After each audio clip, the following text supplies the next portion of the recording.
Once again, we are talking about the amazing book, Collaborative Response by Curtis Houston and Lorna Houston. In just about 1 week, I think by the time this goes live, you will be able to engage with the podcast episode with me and Curtis Houston. So that is going live May 26th.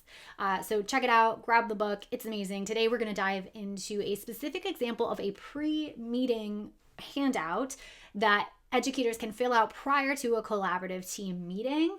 And specifically, I love this about Jigsaw Learning. They share one of the schools that they work with, what they have actually developed and are actively using as an example. So we're going to take a look at Lindsay Thurber High School's example. Okay, so here is Lindsay Thurber High School's pre-meeting organizer. You will see it is very simple, and I think that is the point I mostly want to highlight. I also just love the norms up at the top, right? So we're completing prior to the meeting. We are not completing this at the meeting. We want focus and efficiency during the meeting. And they have specific students that they want to focus on. So we're mostly focusing on tier 1 or 2 supports or students or issues. And the idea being that there is another space for students who need tier 3 supports. That is a different type of meeting. If you read the Collaborative Response book or look at the Jigsaw Learning website, you will see that there are many places that teams collaborate. And this is one of those spaces that is distinct for tier 1 and 2 students. Also, they have their meeting norms here. Okay. If there's a particular theme under consideration, they have that there. Part 1 of the meeting is going to be a celebration. So all the person has to do prior to the meeting is just think of a student name that they want to celebrate and think about specifically why, or a strategy that they want to celebrate. And then this is key. We mentioned this in last week's video as well with the collaborative team meeting agenda, but it's a really important question to not skip.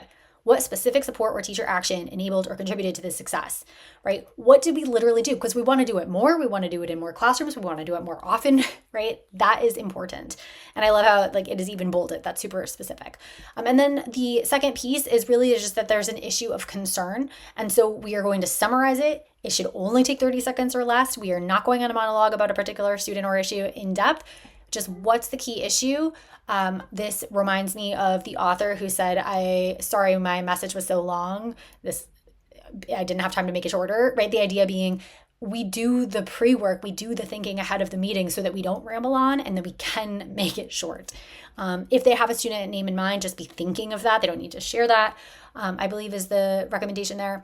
And then collaborative team meeting suggestion. So this is when your colleagues are talking about this key issue in the meeting. This is space for you to take notes. You actually don't so much Jigsaw Learning, Curtis and Lorna Houston, Lindsay Thurber High School. This is amazing. I love the simplicity. I love the effectiveness. I love the focus of this. So, use it, everybody, and adapt it. If you do, let us know how.